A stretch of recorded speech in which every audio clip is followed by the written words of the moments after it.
Civil war, martial law, and the U.S. military. Hey everybody, it's Michael with Asymmetrical Preparedness.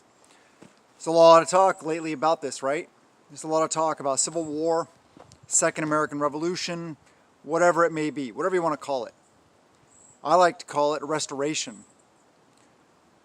Seems like we're headed that path, that direction, right? I hope not, but we have to prepare for the worst and hope for the best. Okay, so let's talk about some things. There's a lot of misconceptions about martial law, the U.S. military, in their role in potential chaos, potential civil war situation, etc. Where if and or when the people have to stand up against the government in that method, which I do not advocate or condone or hope for at all. People talk about martial law a lot. I want to set something straight about martial law. Talk about the role of the military, if and or when and or how they will act. But first, please subscribe, hit that thumbs up, share the videos, comment below. Do all those things to help out. I really appreciate it. And there's that little heart with a thanks in it. Super thanks. If you feel like supporting the channel at all, I really appreciate it. It really helps me out. Helps me do the things. Helps me be here for you guys. Anyway, so let's get into the video. Martial law. Some of the misconceptions that people have in the preparedness community and just the citizenry, the people themselves. They think that martial law just be like a lockdown of the entire country, everywhere. Well, they can't do that. They don't have the manpower for that. Now let's look at the manpower they do have before we get into why they can't, there's a hair right there, why they can't do that across the board. Okay, so what do they have at their disposal? They have the U.S. military, true. They have Department of Homeland Security, true. FBI, ATF, they even have park rangers that are armed. They have a lot of agencies that you may not even be aware of. Three-letter agencies, alphabet soup agencies that are out there. I could go on and on about all the agencies. So they do have a lot of people. And one thing I don't want you guys to forget about also is a term that some people use for them is mercenaries. Some of them call them private security contractors or PMCs, private military contractors. Remember Blackwater and all that stuff that went down? Yeah, that was a lot of bad stuff. But now they're called Academy with an I on the end. And as far as I know, my information may not be exactly to date current, but they are the largest private military in the world. And they have all the capabilities of military. I mean, they don't have nukes, but you know what I'm talking about. They have all the stuff pretty much that the military has. That could be a serious threat. But even with all that stuff, they still do not even come close to, in law enforcement, and federal law enforcement, and state and local law enforcement, if everybody they possibly had at their disposal, if 100% of those people played into the game and obeyed orders blindly, they still wouldn't have enough people to shut down the entire country, including all the rural areas. Now, where would martial law happen? Martial law is much more likely to happen in urban areas, right? Cities, because the people are concentrated. It's much easier to shut down a concentrated area than it is a big, sprawling area. It takes a lot less manpower. Because yes, there's more people, but it's easier to control because they're so consolidated. They're so stacked on top of each other, which is one reason why I recommend and advocate for getting out of the cities. Like Pastor Joe at Viking Preparedness says, come out of her, my people.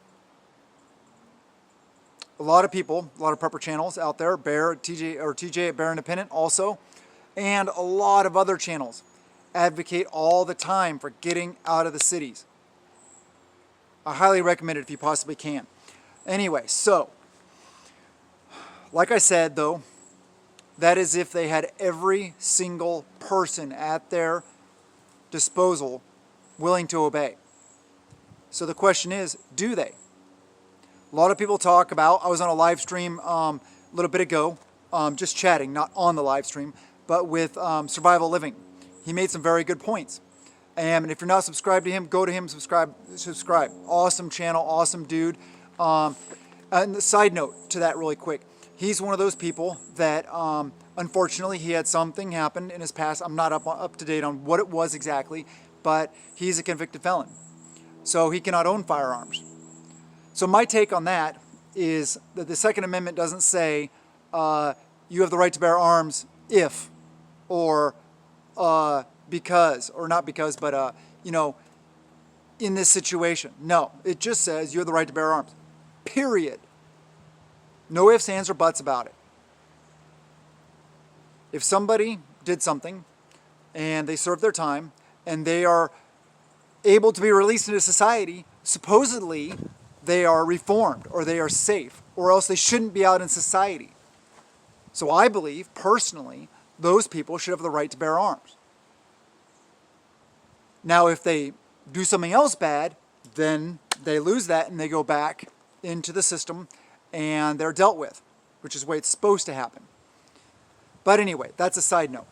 Like he was talking about, and there was discussion in the chat on his live stream, really good chat, about the military and how the military just obeys orders. That's what militaries do. And by and part, yes, that is true. Military is trained to obey orders. Of course, they have to. But the caveat is lawful orders. They're only required to obey lawful orders. And there are some orders that are not lawful that are given that they still obey. But I feel, personally, with my experience in the military, 20 years in the military, and knowing who's in the military, and I know it's changing now, big time, military's woke and all that stuff like that. So the people that are in the military nowadays are different than when I was in. But there's a difference between say a minor infraction, or even if it is something in the heat of the moment, overseas, two-way range opened up, stuff like that, than an order to take up arms against the American people, or go door to door, or confiscate firearms. And some people are like, well, that already happened. Remember Katrina? Yes, they did do that. That was National Guard. So National Guard is used differently than the main U.S. active duty military. The National Guard, martial law does not have to be declared to use the National Guard, because it is a state-controlled, well, it's federal government also, but it's a state organization that doesn't fall under the laws that are applied for martial law. You can deploy the National Guard without having martial law. So that may be different.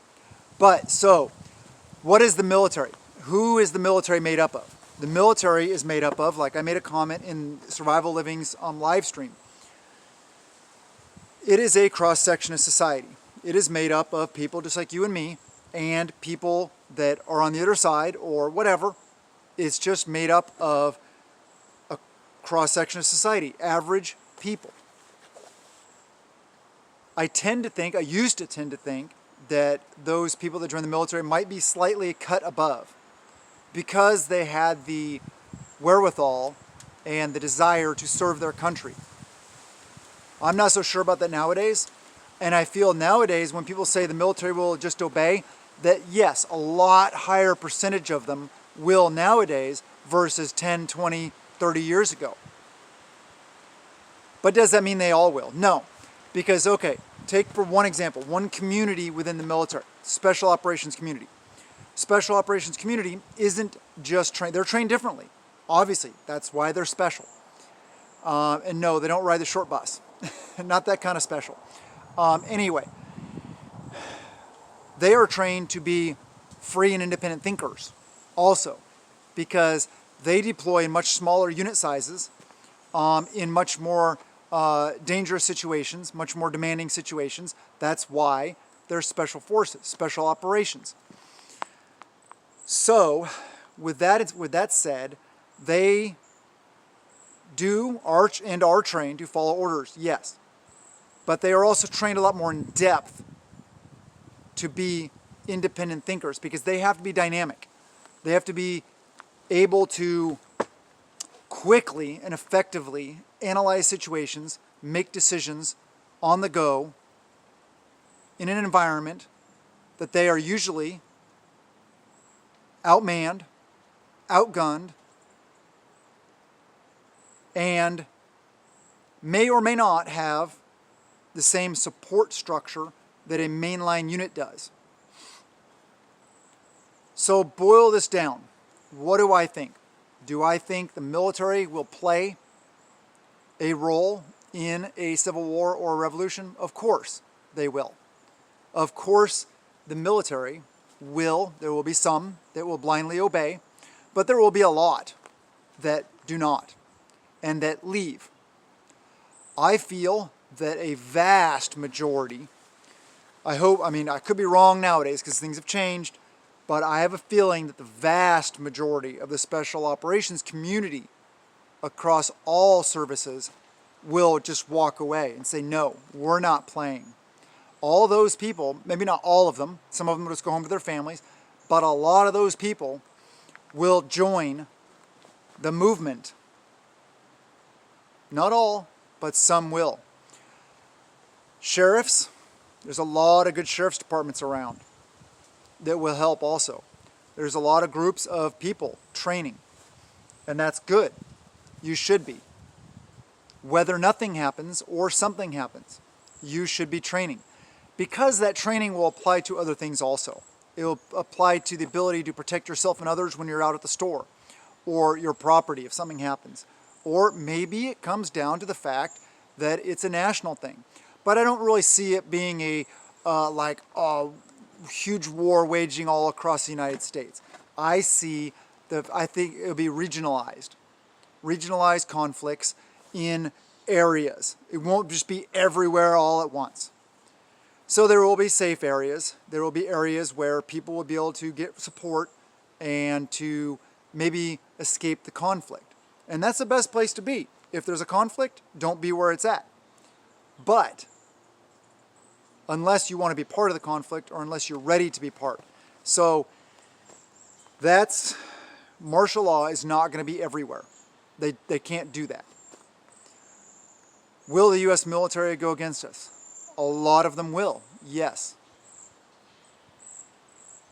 So it's not going to be this walk in the park like a lot of people, I hear people say, oh, I'm a big tough guy, I was in the infantry for 3 years and I'm going to grab up my stuff and I'm going to run out there and fight because I'm a big bad dude. We're the United States, nobody messes with us.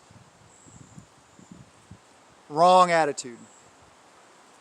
First of all, you got to be humble. You got to humble yourself, because if you start acting like that, you're going to underestimate your enemy. You can never do that. You have to understand, this would not be pretty. This would be very, very ugly. Very bloody. And not good, to put it bluntly. It's a situation that I feel we're probably headed towards. Sadly, I hate to admit that. But that's why I've talked about a lot recently in videos. And talked about how the average person can get involved and be part of the solution, not part of the problem. There will be also average people that are part of the problem.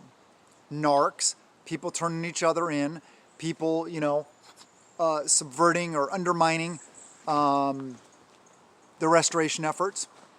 Just like Tories back in the American Revolution. Loyalists. They were American citizens. Well, not really, because America wasn't even there yet. But they were, countrymen, fellow countrymen that sided with the crown. Same thing will happen today, in today's world. A lot of people will. So that's something to be mindful of also. You may think that walking around your yard in your full kit, defensive stuff like that, is fun and cool, and you should be wearing your gear, and you should be training with it, and you should be wearing it as often as possible. But maybe that neighbor is peeking over the fence or looking out his back window and sees you. You don't know where they are, right up here and here. So be careful. Be mindful of OPSEC. I encourage you guys all to create, to form groups, join groups, etc., and get some training. Whether it be mutual assistance groups, homesteading groups, prepper groups, the bad M, that's like kind of the combative side of things, groups that are constitutional, not racist, not hate groups. Be very careful. There are groups out there that put themselves in that category, even though they're not that. They do have no right to use that M word that is the first part of the Second Amendment, because they're not actually that. They are hate groups. So be very careful. And be very careful of glowies. What are glowies? Glowies are federal agents that infiltrate other organizations like that, because they're trying to keep an eye on what's going on. Legal stuff, illegal stuff, which I get, they kind of have to do. That's their job. But as long as you're on the up and up, you're on the straight up, you're not talking about doing anything illegal, you don't have anything illegal, you can get out there and train. Don't be scared to get out there and train. Don't be scared to go join a group. Now, if that group is starting to talk about, or anybody in that group is starting to talk about things that are going down the bad paths, that are not okay, then leave the group and tell them why you're leaving, or if kick that person out of the group and tell them why. Because they may be an angry, fed up American, or they may be an agent provocateur that's trying to get you guys to do things that you shouldn't be doing.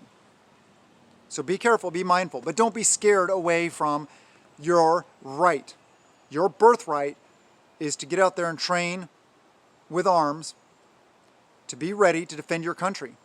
Who knows? Maybe we'll get invaded by China or Russia or North Korea, or a combination of all three, with a bunch of other Middle Eastern countries jumping in because they hate us. There's a lot going on in the world today. Be ready, stay strong, and be realistic with yourself. Get out there and train. Get physically fit. Be ready to do your part, but be smart. I love you guys. Have a wonderful day, and blessings to you and yours.